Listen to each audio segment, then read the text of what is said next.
dilapidation de l'argent du contribuable est une activité courante des institutions en Algérie. Des sommes faramineuses sont dépensées dans des activités inutiles, sous couvert de missions parlementaires. En effet, selon le journal Échourouk paru ce jeudi 15 avril, 3600 milliards de centimes ont été dépensés en 4 ans dans des voyages, des colloques et des rencontres au niveau international.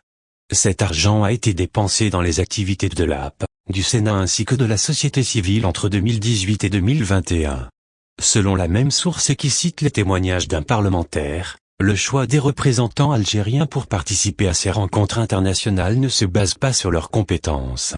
Certains de ces représentants ne maîtrisent ni les langues, ni les dossiers pour lesquels ils sont envoyés, affirme ce parlementaire. Ainsi, ces participations coûtent très cher au trésor algérien sans aucune valeur ajoutée au pays sur tous les plans.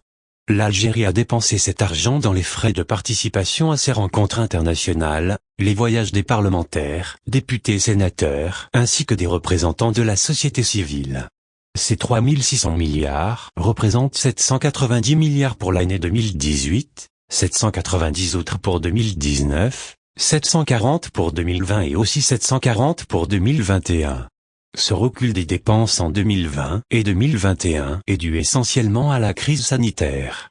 Il faut dire que la participation de l'Algérie au sommet, colloques et rencontres internationaux est essentiellement pour faire de la figuration. Les représentants algériens profitent surtout de ces occasions pour faire du tourisme. Un constat confirmé par l'ancien député et membre du Parlement méditerranéen, Ammar Moussi dans sa déclaration au journal Échourouk. Ce dernier a affirmé que les représentants algériens n'étaient pas choisis pour leurs compétences ou expérience. Ils n'ont même pas servi à promouvoir le tourisme en Algérie en faisant connaître le pays à leurs hôtes.